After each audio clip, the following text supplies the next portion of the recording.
Bienvenidos chicos un día más al canal de la libreta. En el vídeo de hoy vamos a resolver el examen de 2022 de Matemáticas de Ciencias Sociales. En este vídeo tan solo resolveremos la parte tipo test. Vamos a la primera pregunta. Nos decía, dada una matriz cuadrada A, se dice que es simétrica si se cumple. Vale, esta pregunta era teórica. Vamos a poner una matriz cuadrada cualquiera, por ejemplo, cuadrada y simétrica, esta de aquí. Tiene a ambos lados de las diagonales el mismo número. Si comprobamos su traspuesta, tendremos que es 1, 0, 0, 2. Es decir, son iguales, mismo símbolo, con lo que nuestra respuesta correcta es la B. Vamos a la siguiente pregunta, donde nos dice que tenemos dos matrices A y B y que a ver cuál es el resultado de 2A más B. Pues vamos a hacerlo. 2A sería la matriz A multiplicada por 2, es decir, 2 menos 2, 8, 0, 6 menos 6 y 0, 0, 2. Más la matriz B, que es esa que tenemos ahí, ya podemos observar que no nos va a dar ni la matriz nula ni la matriz identidad, pero vamos a comprobarlo igualmente. Lo pongo por aquí.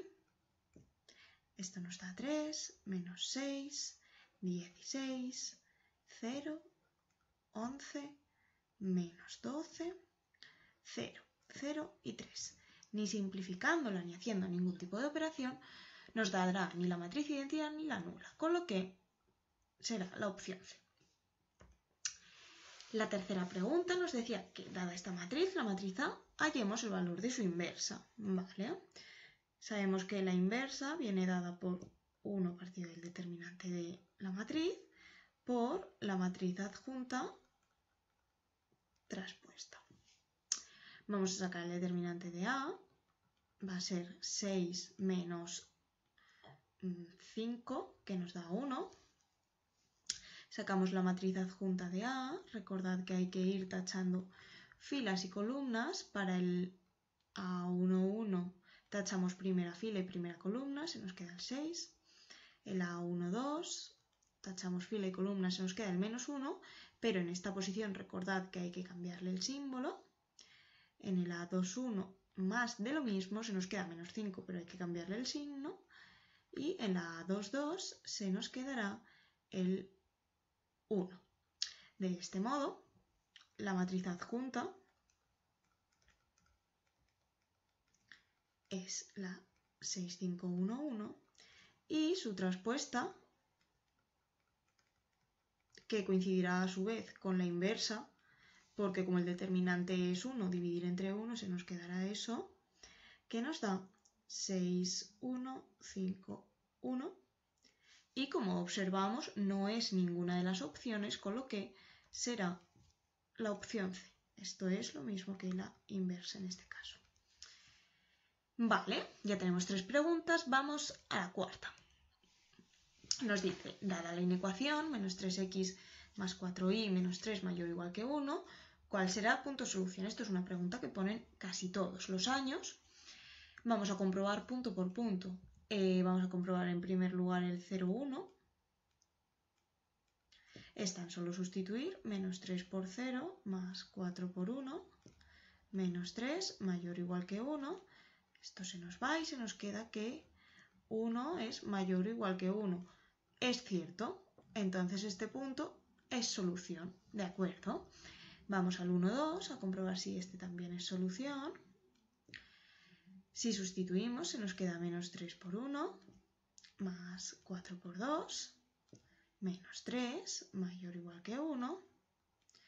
Esto nos da menos 3 más 8, que es 5, y 5 menos 3, 2, mayor o igual que 1. De este modo también es cierto, con lo que la respuesta correcta serán todas las anteriores. La respuesta C. Vale, con esta pregunta ya llevaríamos un tercio de la parte del tipo test. Vamos a la 5, nos dice que calculemos este límite siendo f de x esa función, es una función exponencial y con estas teníamos que tener especial cuidado, si sobre todo tendía a infinito. Vamos a sustituir y nos queda que es menos e elevado a menos infinito. Cuidado, porque cuando teníamos un menos infinito y en general un exponente negativo, lo que teníamos que hacer era darle la vuelta. Esto se nos quedará como 1 partido de menos e elevado a infinito. Menos e elevado a infinito será menos infinito. Y cualquier cosa partida de infinito, da igual si es positivo o negativo, recordad que es 0. Con lo cual, no es ni más infinito ni menos infinito, es ninguna de las anteriores porque la respuesta es 0. Vamos a las 6.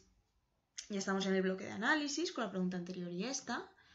Nos pregunta por las asíntotas. Las asíntotas, recordar que para la asíntota vertical necesitamos el dominio de la función para ver dónde puede tener una posible asíntota y en este caso el dominio son todos los reales menos el menos 4.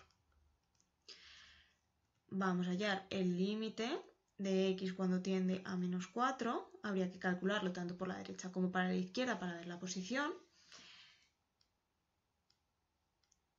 Si sustituimos, nos quedará menos 2 partido de 0, que recordemos que es un tipo de indeterminación, que siempre va a dar infinito, más o menos infinito. De este modo, como nos da infinito, podemos afirmar que hay una asíntota vertical en x igual a menos 4. Ahora vamos a comprobar si también tiene asíntota horizontal. La asíntota horizontal se calculaba con el límite de x cuando tiende a infinito de la función, tanto más infinito como menos infinito. De este modo, si sustituimos en la función menos 2 partido de x más 4, nos queda menos 2 partido de infinito. Y esto dará 0. Para que haya asíntota horizontal, el límite tiene que tener como resultado un número. En este caso nos da 0, con lo cual hay asíntota horizontal en y igual a 0.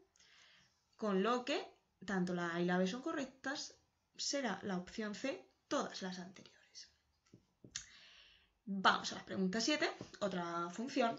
En este caso nos pide intervalos de crecimiento y decrecimiento, es decir, vamos a tener que realizar la monotonía de la función y para ello necesitamos sacar los extremos relativos. Sacamos la derivada y la igualamos a 0. De este modo, hacemos la derivada, es un cociente, con lo que será la derivada de lo de arriba, que es 4x al cubo, por la de abajo, menos la derivada del de arriba, perdón, la de arriba sin derivar, por la derivada de lo de abajo. Y lo de abajo lo ponemos al cuadrado. Vamos a simplificar un poquito esta derivada, que es un poco fea. Nos da 4x a la sexta menos 3x a la sexta y más 9x al cuadrado partido de x a la sexta. Si sacamos factor común el x al cuadrado, bueno, esto se nos queda x a la sexta más 9x al cuadrado partido de x a la sexta. Y si sacamos factor común x cuadrado, se nos queda x a la cuarta más 9 partido de x a la sexta. Se nos puede ir esta con esta, se nos quedarán abajo 4. Y de ese modo se nos queda que la derivada es igual a x a la cuarta más 9 partido de x a la cuarta. Esto será lo que tengamos que igualar a 0. Si despejamos de aquí, se nos queda x a la cuarta más 9 igual a 0. Y esto no va a tener una solución real. Será la raíz cuarta de menos 9, que no existe. ¿Esto qué quiere decir? Que no va a haber extremos relativos. Eso no quiere decir que nuestra función no pueda ser creciente o decreciente. Vamos a estudiar, recordar que hacemos la recta, nos ponemos el menos y el más infinito, los posibles extremos relativos, que en este caso no hay, y también debemos incluir los puntos que no estén en el dominio. En este caso el dominio serían todos los reales menos el 0, que es el que anula el denominador. Nos ponemos el 0 y estudiamos la derivada en valores más pequeños, por ejemplo el menos 1, y también en valores más grandes. Si sustituimos, en la derivada nos da positivo y positivo.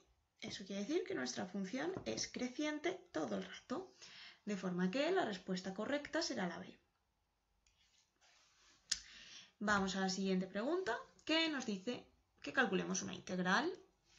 Esto lo suelen poner casi todos los años. Tenemos una integral de una suma. Esa integral la podemos descomponer en dos, como la integral de menos 3x al cuadrado más la integral de 3x.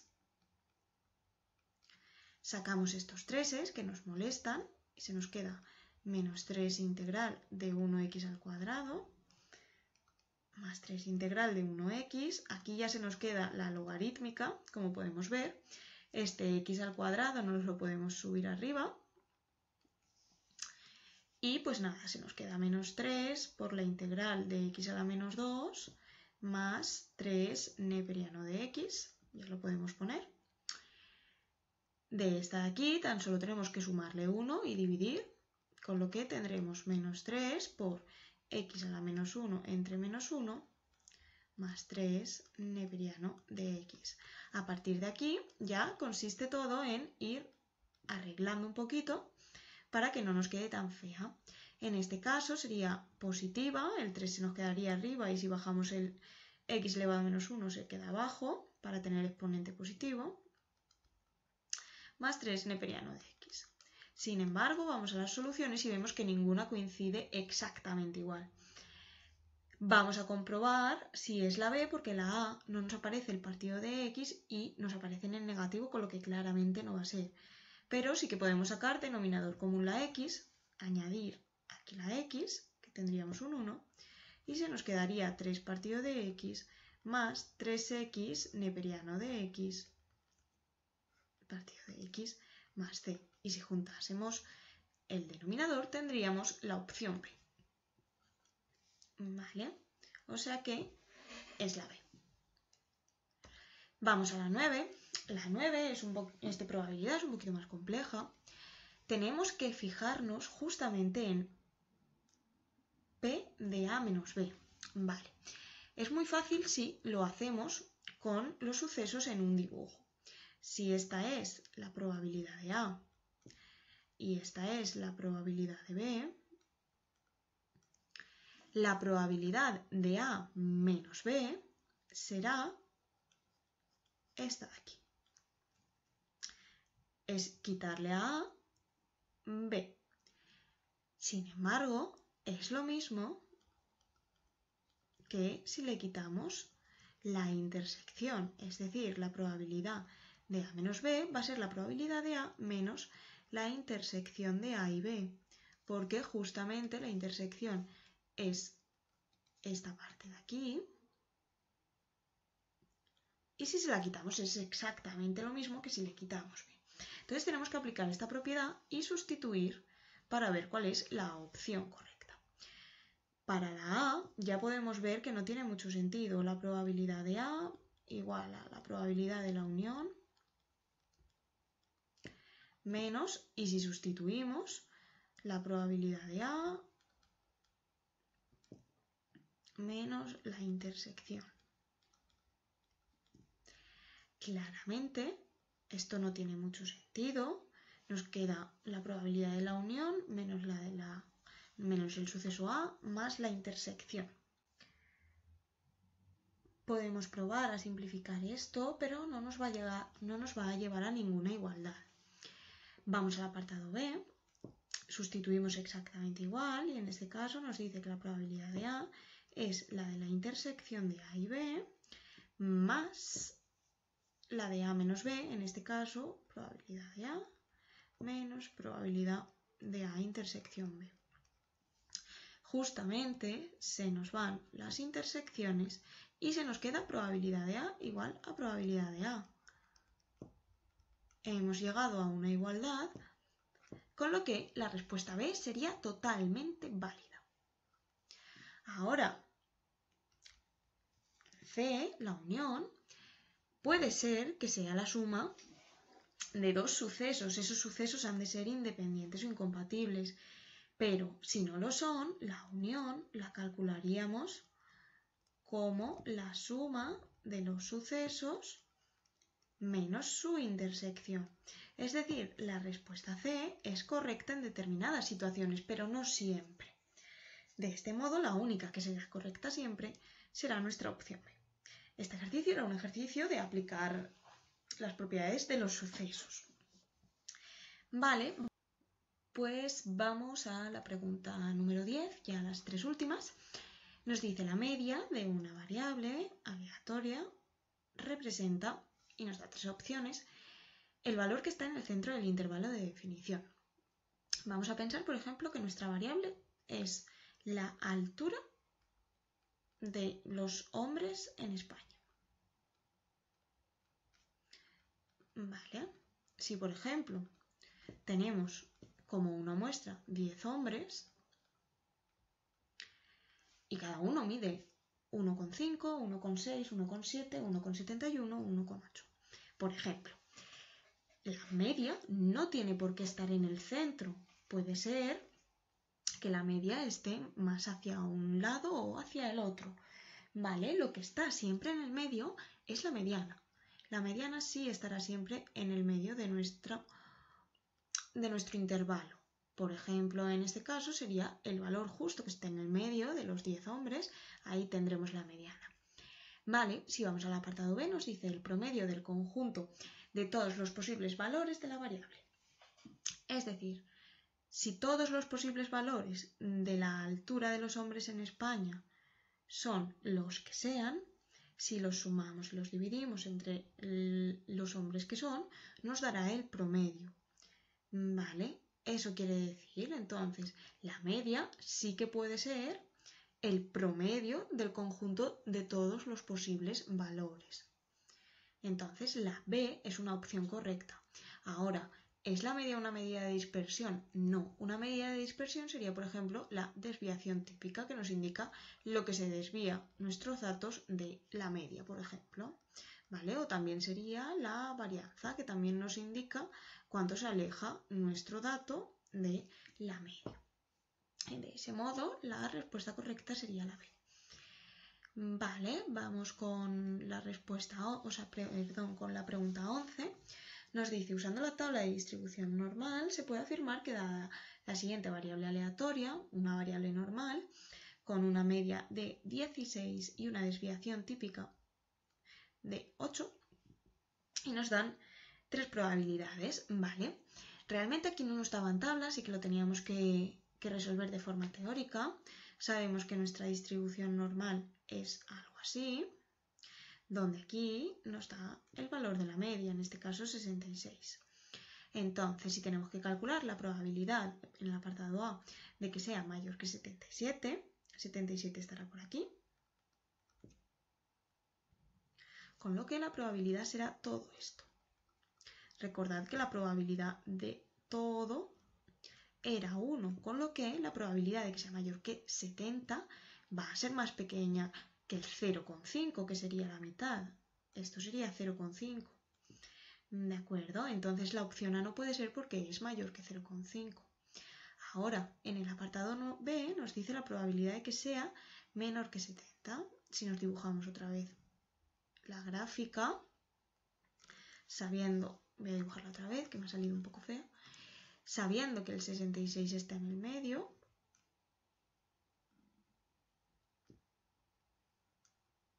y el 70 estará por aquí, más o menos, la probabilidad será todo esto, porque es menor que 70. En este caso sí que puede ser, porque es más grande que 0,5.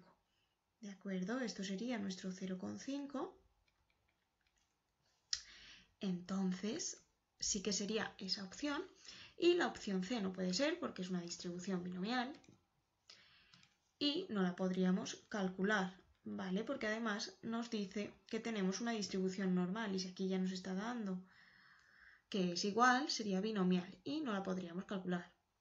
Entonces tendríamos la opción B. Igualmente, si lo hiciésemos con nuestra tabla de distribución normal y tipificando, nos daría muy parecido, nos daría 0,6915. Pero no lo podemos calcular de este modo, lo teníamos que calcular aplicando las propiedades. Y ya por último, nuestra última pregunta de este tipo test nos decía que calculásemos el intervalo característico, que esto lo hemos hecho un montón de veces. El intervalo característico viene dado por x, que sería la media, menos el error, y esa media más el error.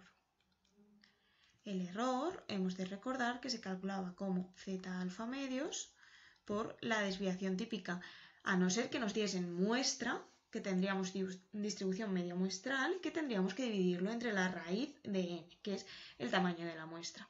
En este caso, como tenemos distribución normal, nada. Nos dan la media, que son 66, y la desviación típica, que es 8. Y además también nos sale z alfa medios, nos lo da.